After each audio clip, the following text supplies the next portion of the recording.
everybody. It's Beth here, and I hope you're all doing well. I came out early at a little before 6, put on my window pads. They're right in. They're really good, and I'm very encouraged about that. So that's one of my first things to try, and I'm going to sit in here for a little bit until it gets, prohibitive in the heat. Drink some coffee.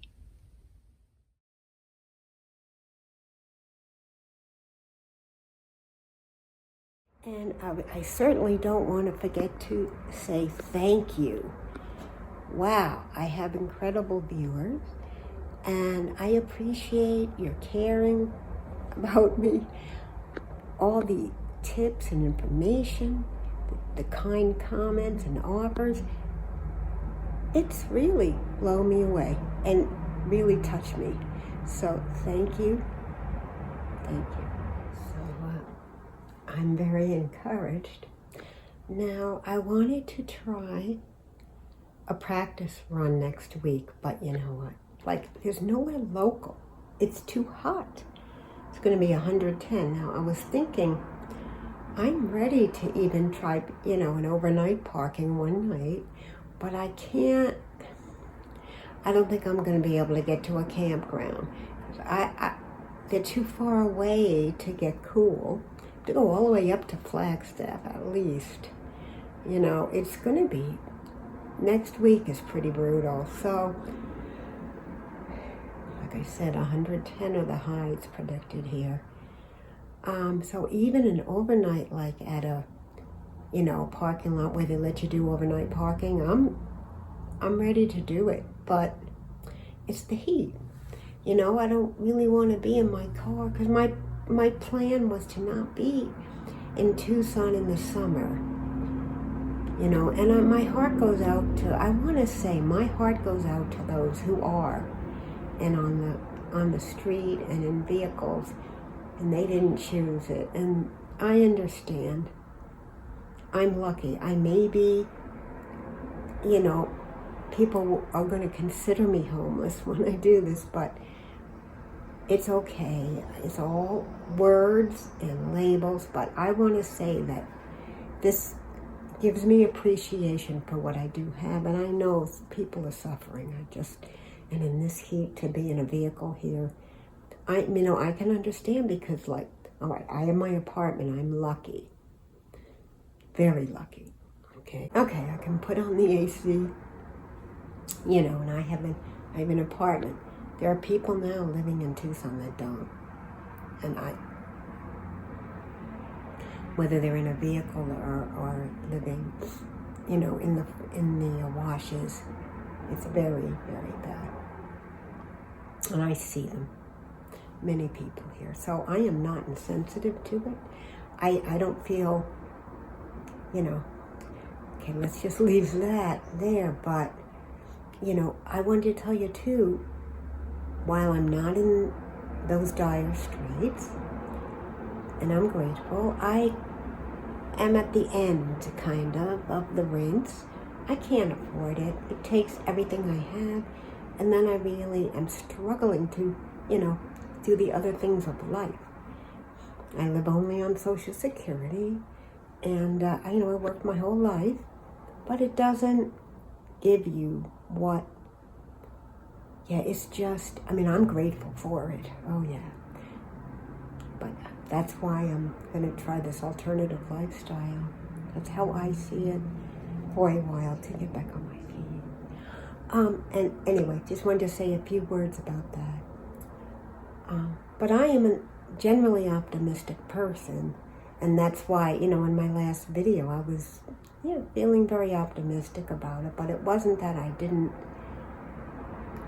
I wasn't cognizant of the other aspect and how it's just a huge problem, affordable housing. And it's not just in this country, it's in other countries too. So I don't know what's going to happen, but okay. On my particular journey, I am encouraged, like I said, but Not sure what, I would love next week to just take off, but like I can't. Flagstaff is 5 hours, Prescott's 3 hours. It's cooler, but like, I don't have the money to pay for several nights of camping at some of the campgrounds, and dispersed camping, or they call it boondocking or whatever, which I am going to be doing in Quartzsite, but you know, I'm going to be having support there.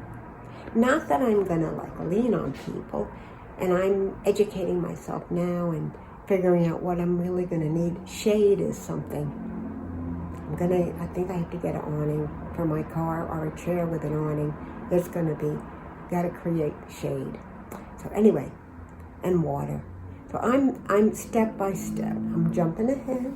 Let's stay in the present. So for next week, I'm not sure if I can do anything because I can't get far enough away right now, budgetary reasons, and just not ready.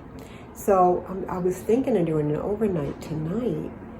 I don't have a driveway. You know, I'm in an apartment complex. I don't know about doing it out there in the parking lot, if it's exactly safe, you know, in this parking lot. I understand when I'm doing this, I'll be parking sometimes in urban settings, and I'll have to assess, you know, are they okay or not?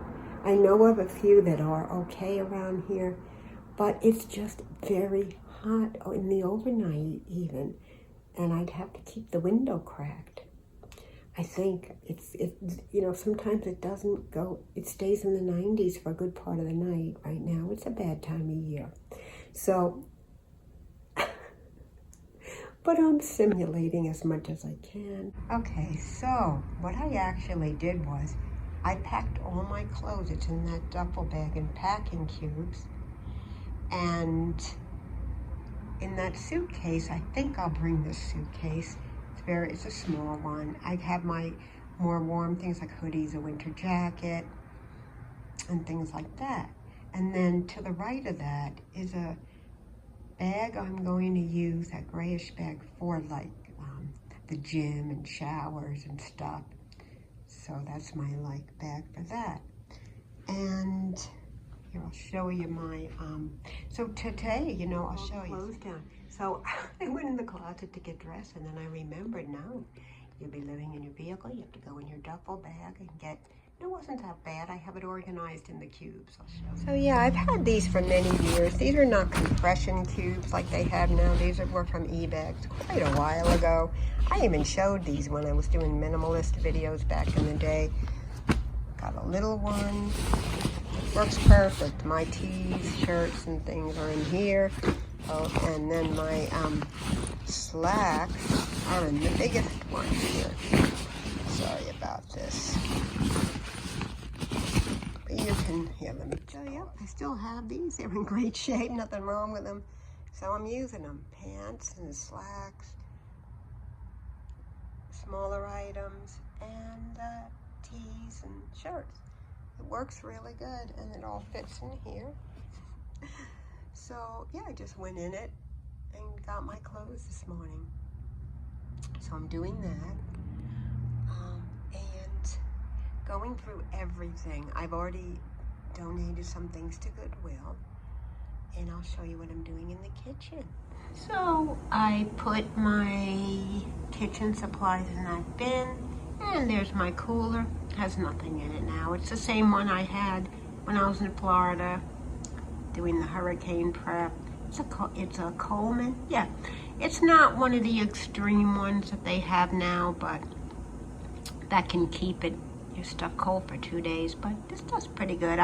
What I'm going to be using for now.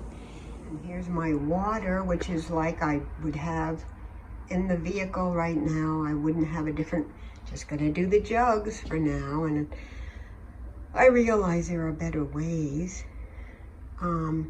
So they say 1 to 2 gallons a day. I probably can do 1.5, but I got, so anyway, 1, 2, 3, 4, 5, 7. That might be about 4 days for me of water. So, you know, I'm feeling good.